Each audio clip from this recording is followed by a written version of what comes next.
Good day, mate. Welcome to the Wardroom Live. Today's episode is about trade wars. Please join us in our discussion as we dive into this topic. Yeah, hold on. Okay. So, without further ado, just a quick recap on this last week's shows. Monday through Thursday is the Daily Ward. That's where I come on and give a 5 to 15 minutes. Been about 15 minutes this week because I'm talking about trade wars and economics. So, Monday through Thursday, 5 p.m. Pacific, 8 p.m. Eastern Standard Time is the Daily Ward. That show sets up today's Sunday morning talk show with me and my co-host, Mr. Mike. So I don't sit here and grandstand about a topic for 25 minutes, especially if I'm talking about economics, which could happen. So the show Monday through Thursday is the Daily Ward, and then Sunday morning's talk show is the Wardroom Live. All right, with that being said, the past week I've been highlighting trade war and what's going on between the U.S. and China and all the other countries. The U.S. is at the G7 conference this weekend in Paris, so news is rolling out kind of as we're doing this live broadcast. The relevance of this conversation as far as the news and what's happened in the last month will really just withstand the short-term test of time. But we're going to dive into the topic of, trade negotiations and bilateral agreements and the economy a little bit. So that portion of today's show, the discussion, will actually last quite a while in the YouTube world. As far as live on Twitch, this topic of conversation will only really pertain to the last few months. So with all that being said, this past week I've talked about the trade war and tariffs, what it means for the economy, specifically about GDP. Okay, so just a quick recap. GDP has a trade balance, a part of that equation.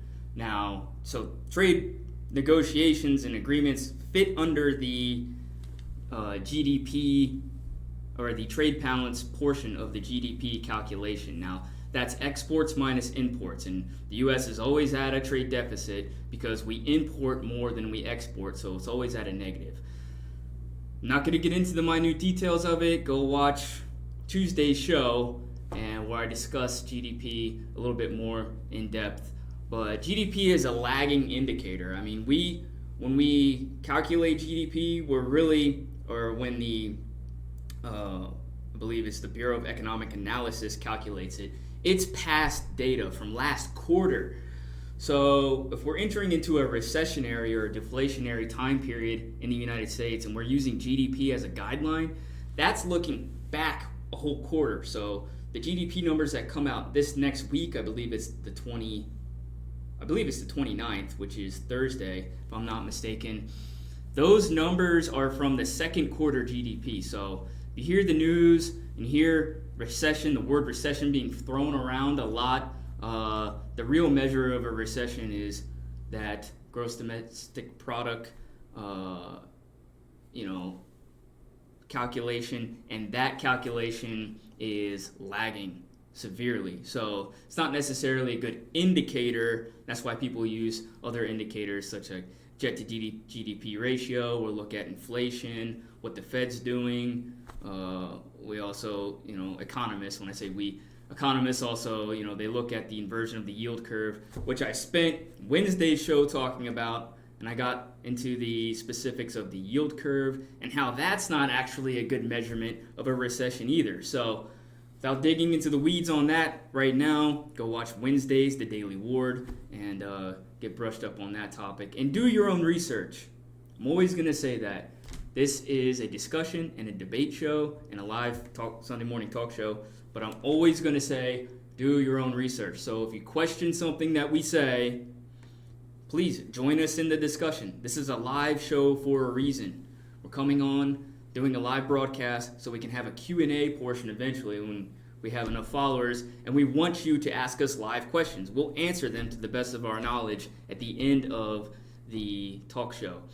So today's real big dive is going to be between the U.S. and China's trade wars. Now, I say it with rabbit ears because it's just negotiations between two administrations to get a win-win situation for both countries. Now, the President Trump of the United States, President of the United States, Donald Trump, has decided to let things unravel a little bit further than I think they need to be, and the mainstream media in the United States is really picking up on it, and they're throwing the word recession out there. The trade war is meant to be a negative term, so it gets people being cautionary in the market, and investors, being cautionary in their future investment opportunities that they may see.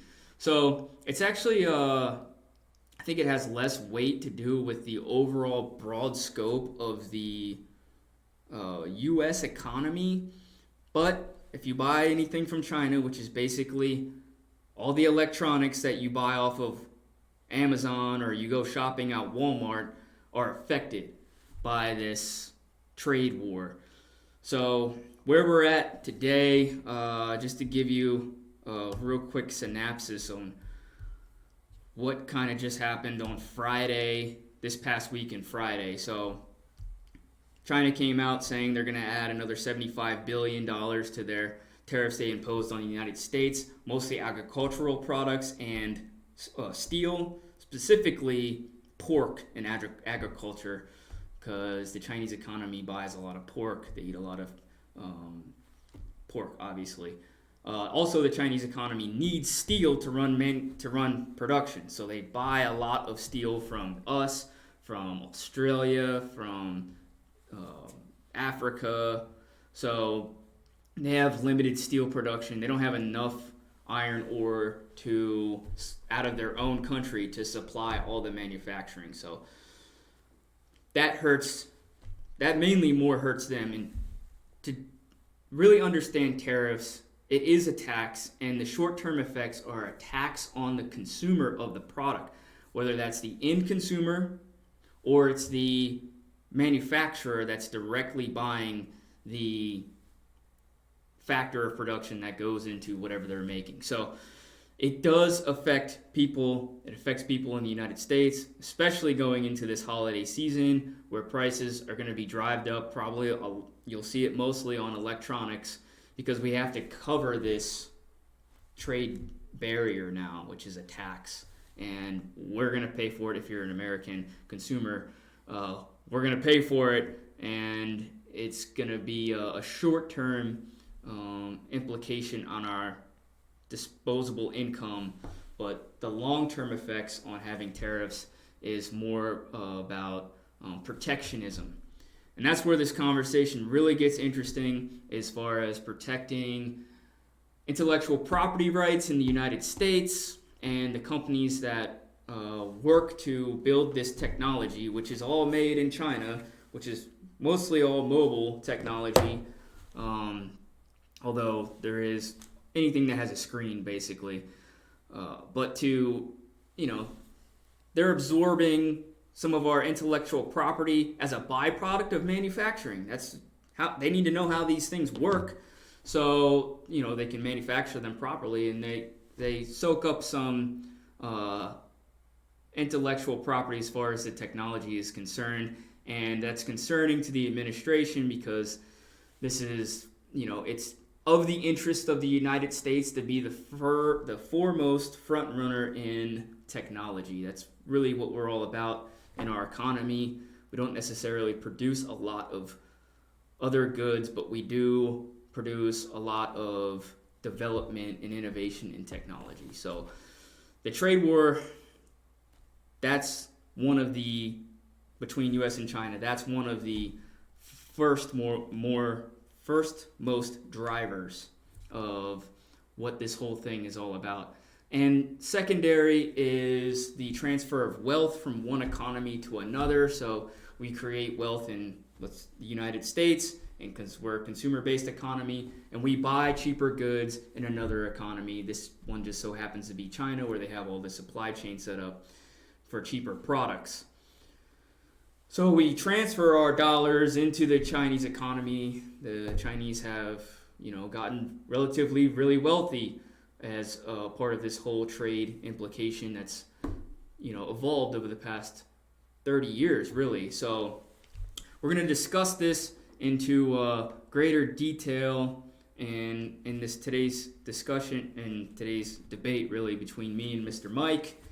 And one thing I just like to say before we get into that is I feel like the administration has a plan on, what they're doing to curb the, growth in China and keep wealth in the United States.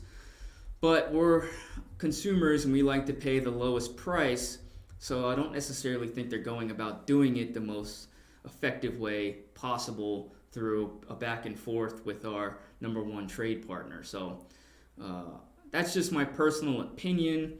We really have to see how this whole thing rolls out, and we'll talk about the numbers here in a little bit, but I feel like there is a plan in the administration to keep more wealth in the United States. Now that's a long-term game, but we're going to see short-term effects of trade negotiations. So that being said, Mr. Mike, what do you have to say about this week's events and the trade war in general?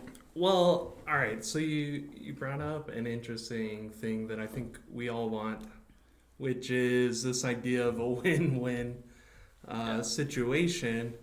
And I think a lot of economists think this way, right?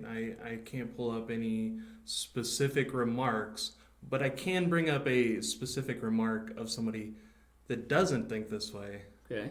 And it's by a guy named Pete Navarro. I'm not sure how familiar you are with him, but he's now the director of trade and manufacturing policy. Yep. He works directly under Trump as an advisor, and he is an advocate for many of the things that Trump's doing with manufacturing and with trade policy. So he supports high tariffs.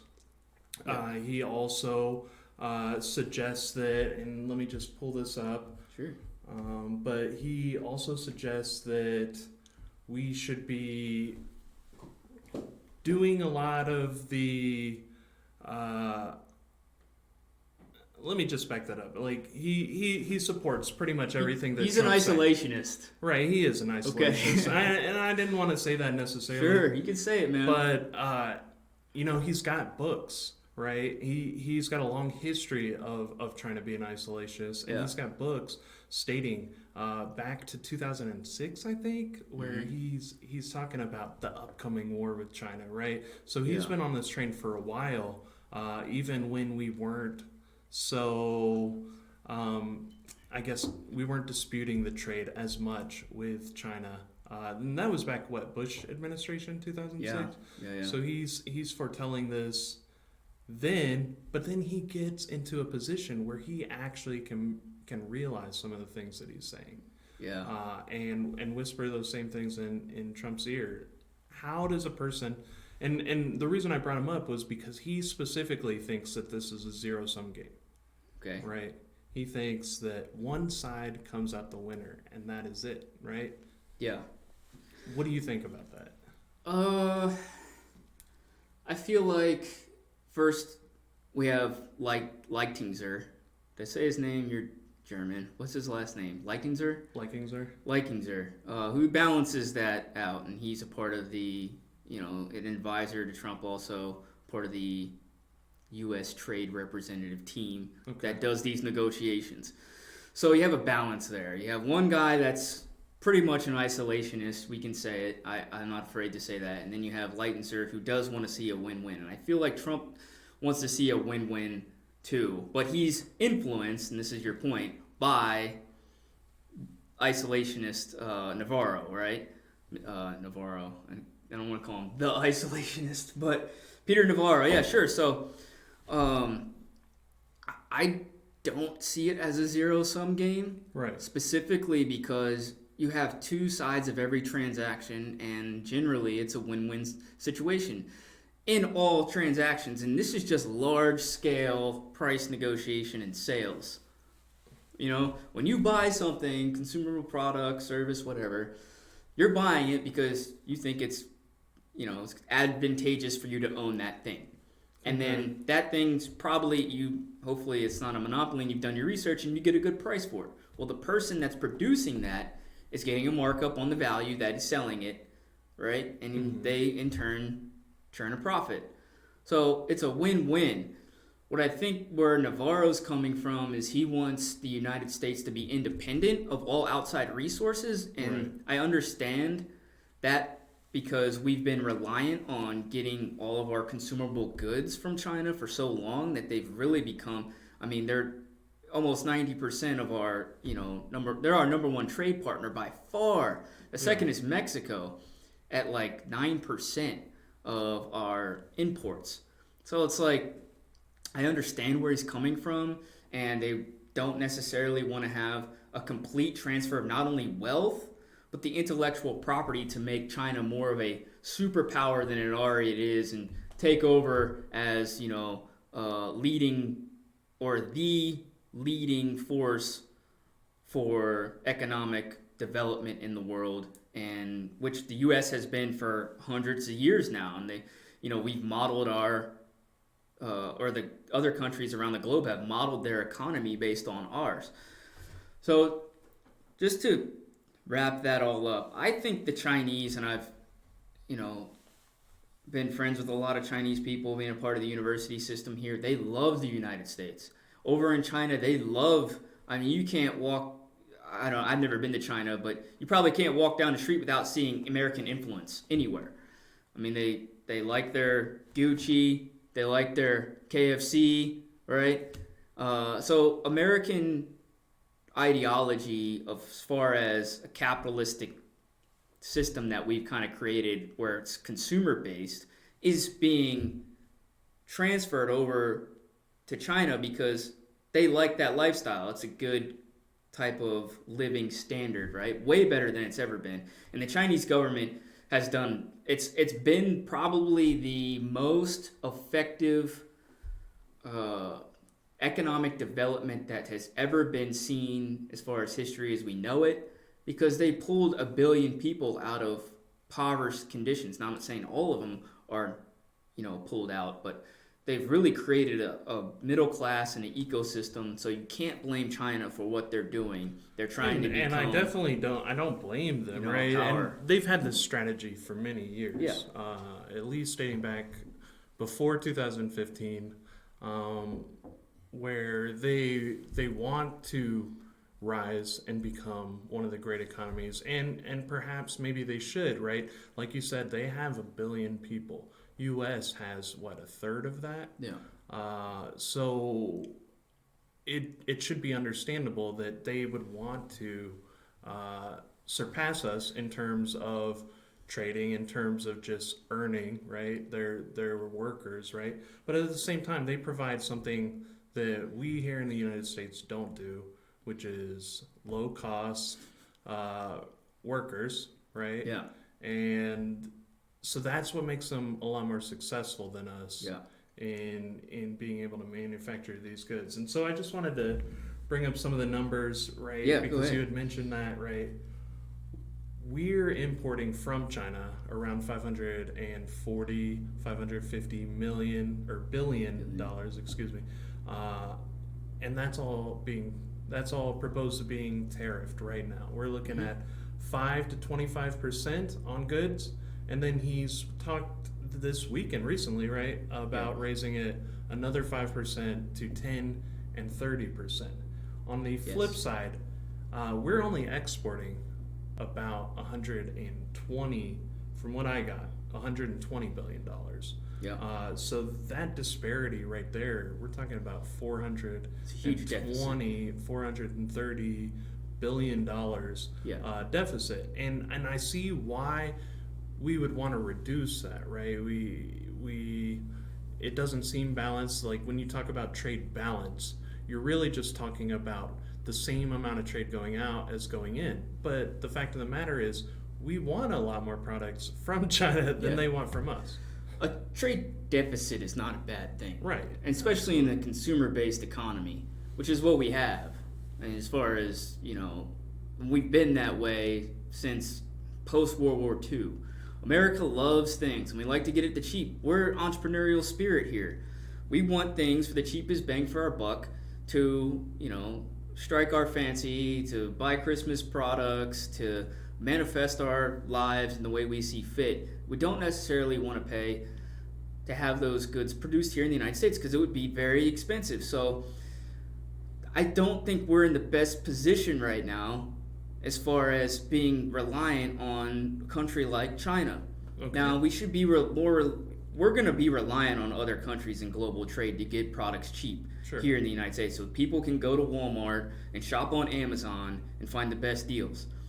Now, this is old hierarchy, capitalistic structure, but to reduce our independence solely on one nation, we kind of have to put something in place to sequester their influence over that system. This, I think, is most importantly a topic or the point of the trade war with China. Right. We want to reduce our influence as far as us buying products from China and go to other nations that could be, this is free market capitalism. We're going to go to other markets and we're going to see if they can effectively do the same thing that China has done in the last 20 years. But it takes time. It takes time to have these things set up. Look at Brazil, for example. I mean, you have the fires in the Amazon right now. It's basically, capitalistic expansion versus their natural state of being in their country.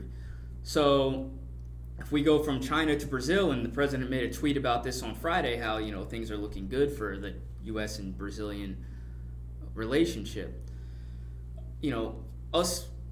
We need to shop around the world, but I think to really have any measurable effect on the global economy, us as Americans who are going to lose out in these, being solely independent of other nations, we need to really change our way of living and our living standard to not just be consumer-based strict economy, to also produce things here, but we have to change the way we consume products. I mean, people get a new cell phone every year just because it's the new 8, it has a different feature.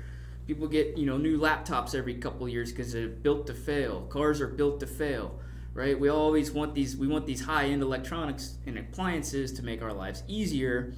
A lot of all of them, the parts and everything, minus some finished assembly, is all done overseas in other countries. So the U.S. as a whole, I think, needs to check itself, and I'm a U.S. consumer too.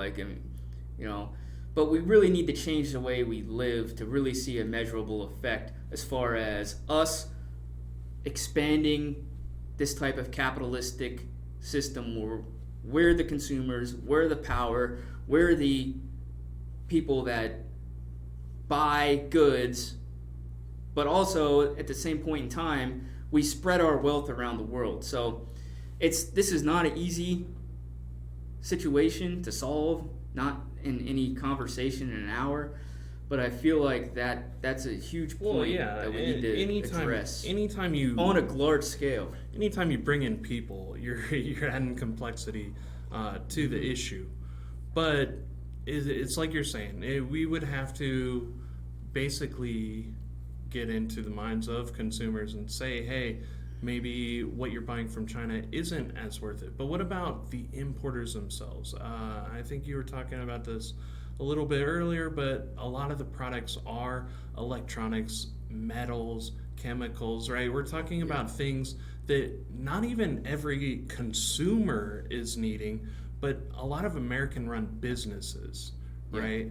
And so the businesses that do have the money, right? They have the system, the setup. They've been doing this for a while. Are in a position where, maybe they're being impacted, but they're able to still chug on. But who's not are the small businesses, right? Yeah.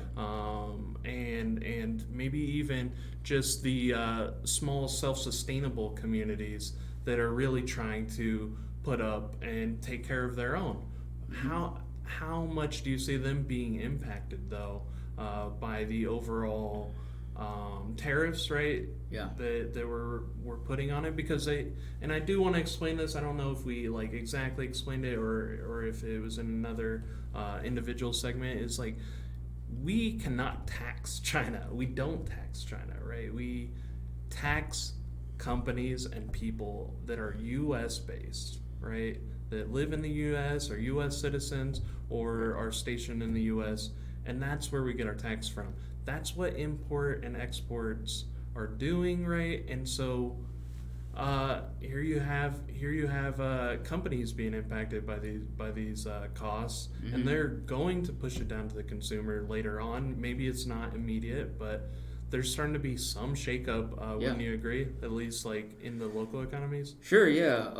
And you'll see that on the news, especially when you're talking about us exporting. But as far as small businesses importing and making an arbitrage profit off of goods and retail, which is pretty much what you'll see the most in the short run, especially this holiday season. It's definitely affected in a negative way. Tariffs are a tax on the consumer. So when we place tariffs on another country's goods that we're importing, the consumer pays for it immediately almost. Now, you can dive into the whole, shelving system process that like Walmart has, for example, where they negotiate a price for their shelf space in their stores like a year in advance. And then that shelf space gets pushed, the products get manufactured, they get the price is negotiated already, right? So I don't want to get too far into the weeds of supply chain and logistics, but the main points of trade barriers being put up, and I want to make this clear, is to protect domestic employment, and this is what you're asking me about.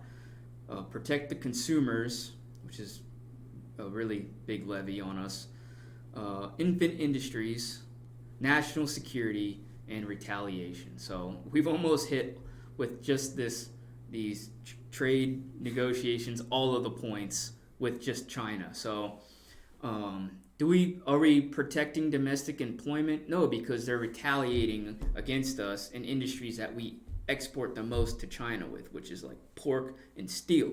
Those industries are going to be affected. Sure. Right? Because what tariffs do is, and this is where protecting consumers, the trade administration or the Trump administration wants to, or any administration, it doesn't have to be this president, there's been trade barriers before. They want companies, and this is what the tweet he made on Friday was, ordering companies to seek other avenues of supply chain. It's to affect a consumer, a buyer, right? Not only just a consumer, to affect a buyer, which can be a consumer, it can be a company, right? It can be a logistics, a third-party logistics company, and not buying the, widget from China that they need to, run their whatever. If they can get the widget in India, let's do it in India because it doesn't have this barrier attached to it, right?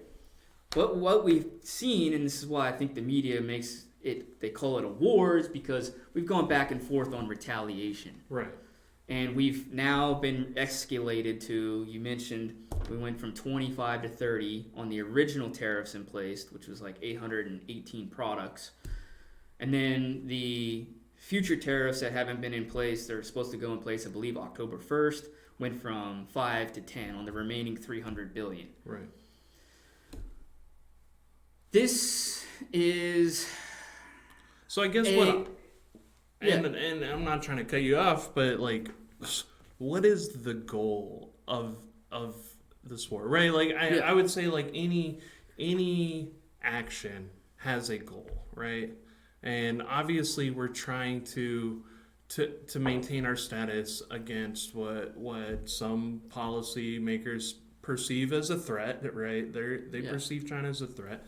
I'm not going to say they're warranted or unwarranted to think that, but right, what is the goal? What is the long-term strategy here? Because I was just about to say, this is getting to be a national security measure more for the United States. Right, and John Bolton believes that as well, right? To protect our interest as a country. He's a national security advisor, for those of you that don't know John Bolton.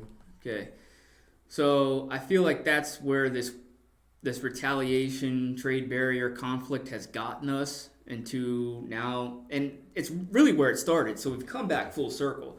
We wanted to protect the technology that has been developed here in this country and not necessarily allow China to do it. And then the second, which I mentioned earlier, the second concern was protecting the wealth that flows out of the country and goes into one singular country. So I made that argument too, like we want to not be fully independent on China's production, right? So the national security part of this is, I think, where you're going. Yeah, but at the same time, I guess, if we're looking at long term, right, we would want to make sure the jobs are still stable, right? People still have access to employment.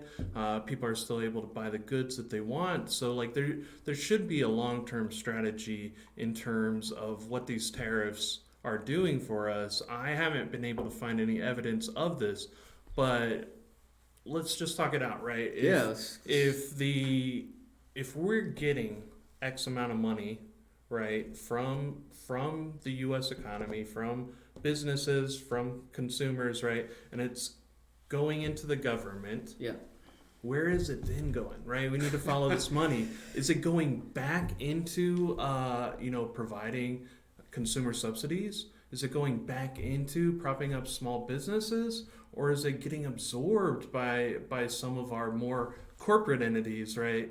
And that would actually be a long-term negative effect to us, I think, than trying to prop up some of the people that are going to be struggling short-term. Like, even if we were to say tariffs are a great idea, right?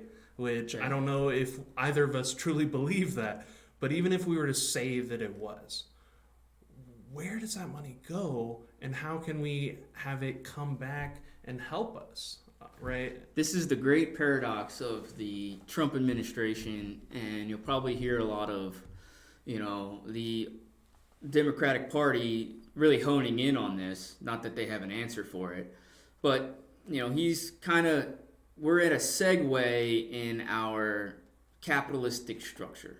Mm-hmm. We want to make America great again by providing, jobs, employment opportunity, growth in the market, right? Growth for companies to plow back investments to expand further. So that's kind of an old paradigm that exists, and I mentioned it with like the Brazilian example. Right. To answer your question about where the money goes. Good question. It goes into the federal government. Sure, it does. So Customs and Border Patrols implements the tariffs on the goods at the ports of entry. Those tariffs, right, they're taxed, and eventually who ends up paying for it is the consumer with, the back end operation of the producer, then the consumer. Somebody's going to pay for it, and it's going to be the person buying. So that's a given. Where does the taxed money go? Good question. We've expanded the government year in, year out. I mean, we haven't gotten smaller. I feel like... And where have we expanded the government, though, too? Definitely in defense, right? I would say arguably the budget keeps rising for many of the things, whether you support them or not. Overall, the government keeps expanding. But we're $500+ billion on Department of Defense, right? That's going to keep expanding as far as I know. And so what do you think would be a better solution, right? Could we try and take this money and feed it back into education, right? We all know that education solves multiple issues, right? Like more education leads to better jobs, leads to better work, leads to less crime, right? Which is going to affect the economy as well because there's always a cost on crime.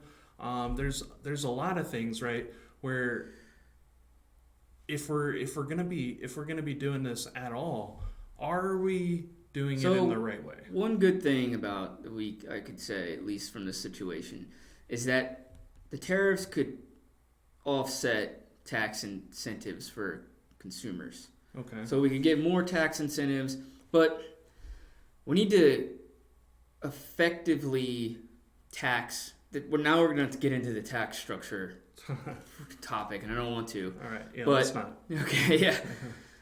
So you could offset consumers, Americans' taxes that they pay with the tariffs that they pay. So would make it almost a zero-sum game. You wouldn't necessarily notice it because you get a tax incentive. But taxes, to have them effectively work the most, and this is not a Reaganism, this is not trickle-down economics. You need to have less tax on people that make the most money so they can reinvest into the economy.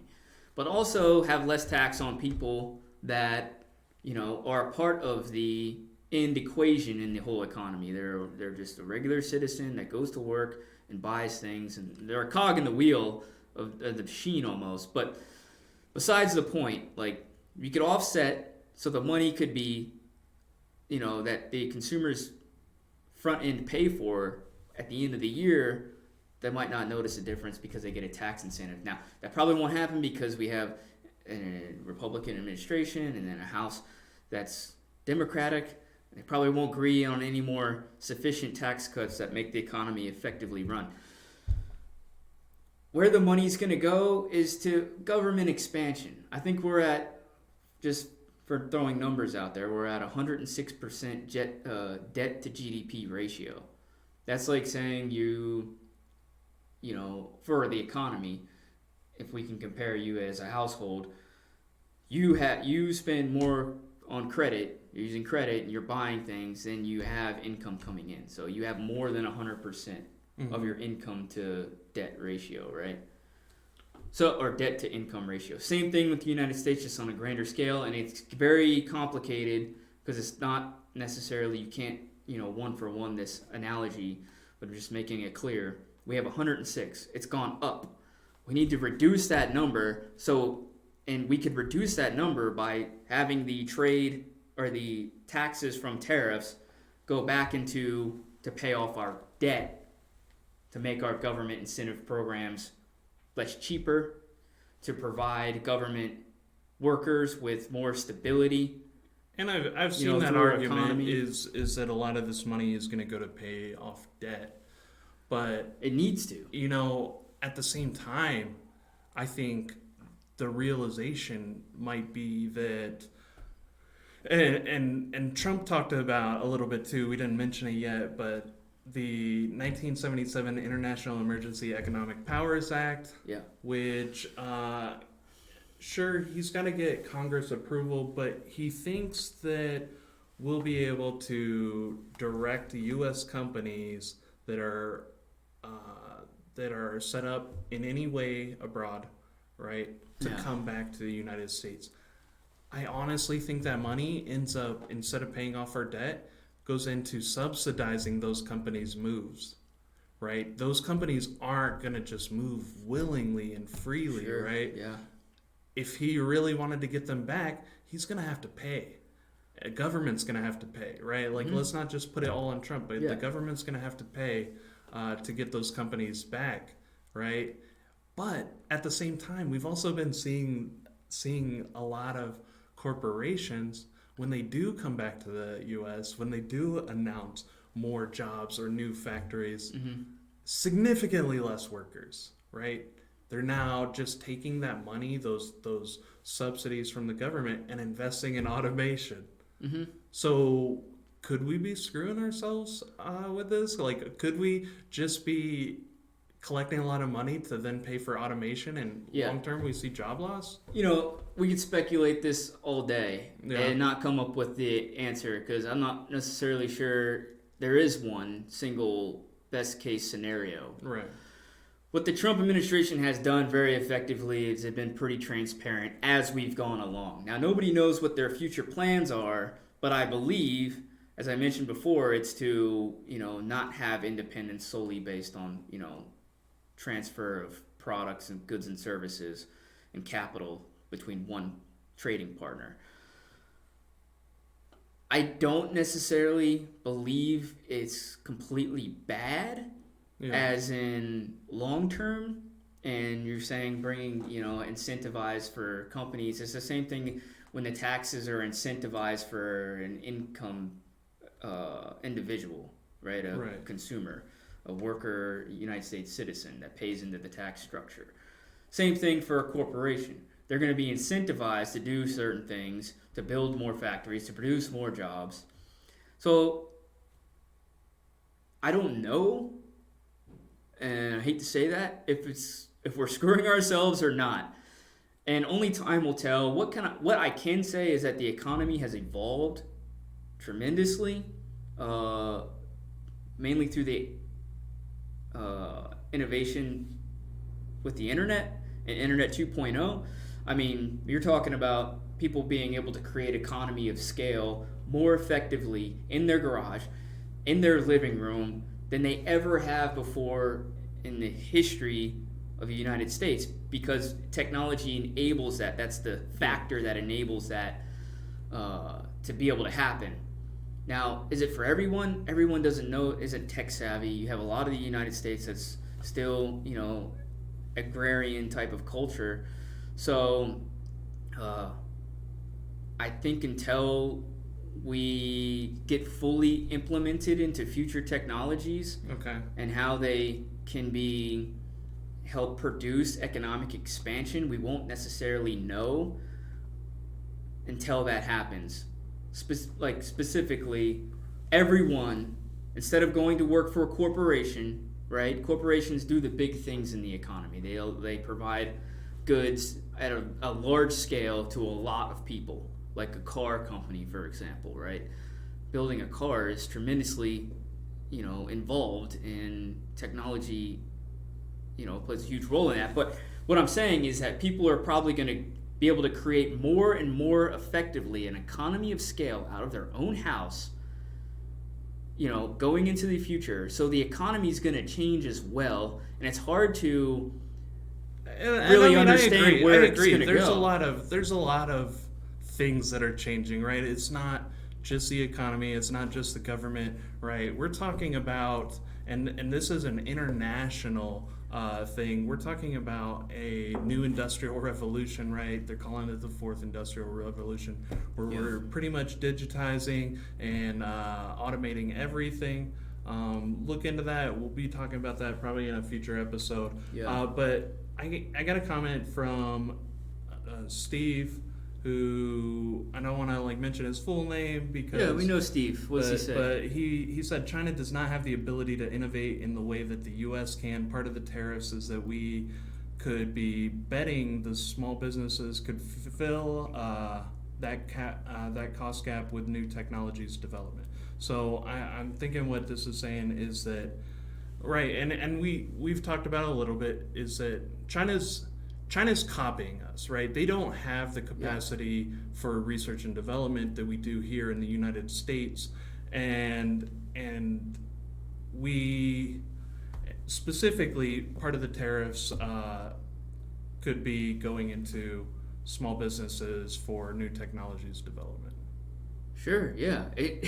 We'd like to speculate on where the money's going to go in the best case scenario.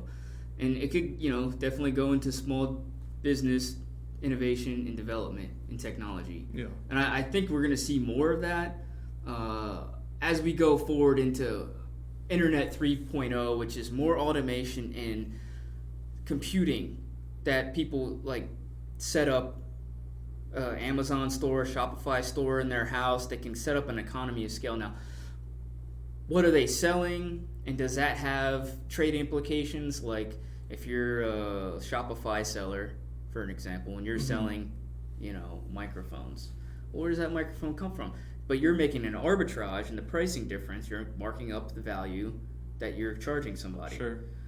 So I feel like that's where it's going to get hit the most, as far as the implications of a trade barrier. It's Right. on the production. That's the long-term implications Yeah. of it. Now, the taxes, sure, they can get rolled back into programs and incentives, and we can speculate on where the money could flow to make a betterment for society in general, as far as federal funding is concerned. Uh, I, like I said before, I think there's a plan. Nobody necessarily outside of the Trump administration knows what that is. Yeah. And they may be going with the flow. And that's what I'm thinking. A little bit too. We need to start knowing what that is, though. Yeah. Because right, if the incentive is to bring jobs to America simply to automate them, who does that help? And we're seeing it in the trucking industry, right? Like there's a lot of talk about trucking right now that their wages are going down, and Yeah. the amount of hours that they get as well, right? The amount of like billable hours is going down. Also, they're being affected by the new tax plan, which is not allowing them to write off as many of their expenses, right? A lot of these things I really feel like are setting up the truck industry, right, to be completely automated, right? And we're seeing it with Walmart, right? They're trying to go completely autonomous. We're going to be seeing it with Amazon. I think, you know, they've talked about a drone line, right?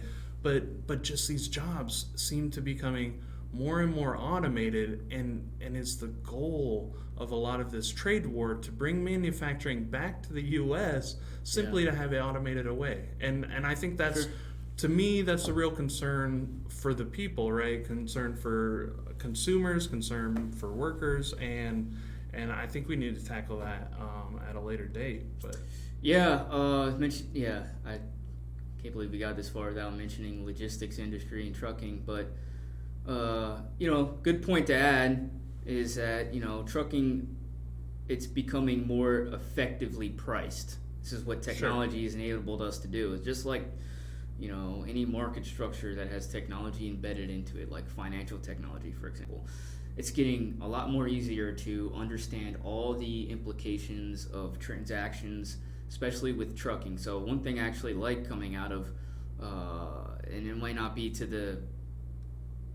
it's hard to tell yet if it's going to, affect the trucking industry as far as producing more profitability and better conditions for truckers, but making an Uber out of the logistics industry, so truckers always have a full load.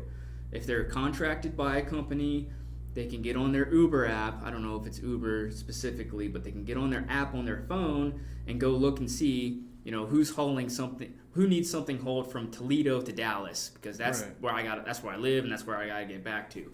So they're not going from Toledo to Dallas empty and wasting hours and billable hours. So that type of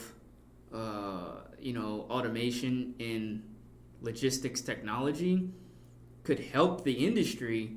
Maybe not necessarily the actual truckers, but the ones that do work that, and if they're already on the cutting edge of that, then they could potentially get paid out more.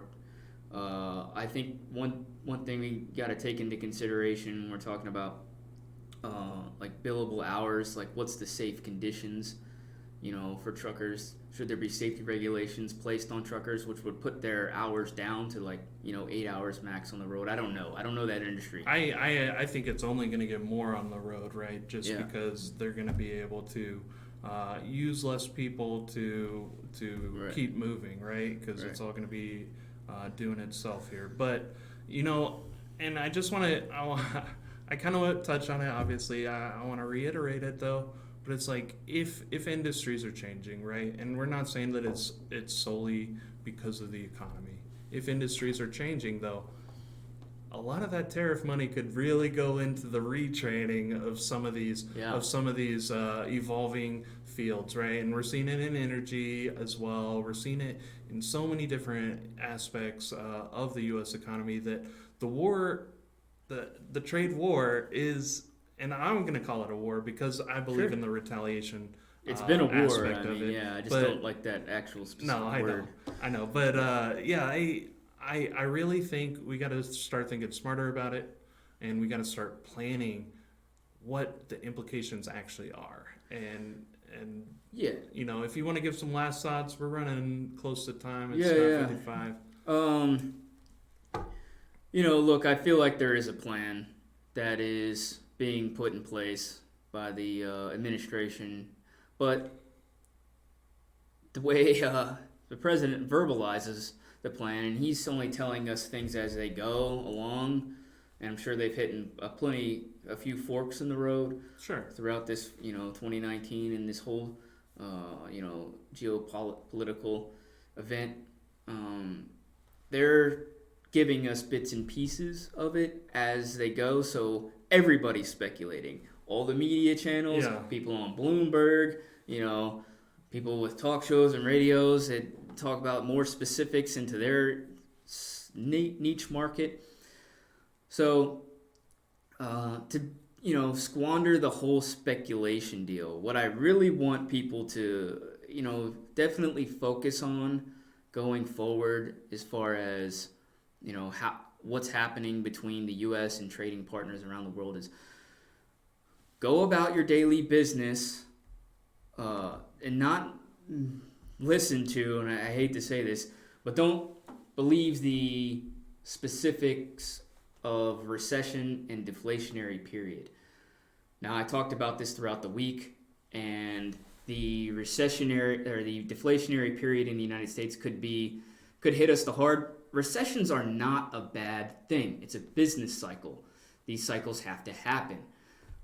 The Trump administration wants an economic expansion. They want 2020 to be an economic expansion year. I do feel like they're going to make a deal. They're just playing their cards properly. They're playing their cards. The Trump is very good at poker, and he's going to lay his cards on the table as far as them, the administration and Xi regime, going to make a deal in, maybe later this year, early 2020, and the market's going to, go up tremendously. New higher highs in the S&P and Dow.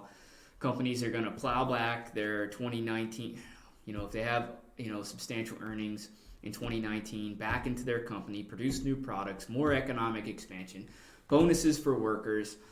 So I feel like that card is waiting to be played specifically for the 2020 election. And here we are in August 2019, where we're trying to speculate on when that's going to happen and how it's going to be, and what are, the implications in the short term between now and then. So we haven't necessarily came up with the solution to a trade war or trade barriers being enacted, but I hope we've at least enlightened your mind on whether or not you understand this more from a intellectual perspective, and can have discussions on it. And let us know what you think. Let us know in the description or the comment section on YouTube. If you're in the chats for future videos, all the videos will be live. The Daily Ward is a live, 5-10 minute monologue Monday through Thursday. The Wardroom Live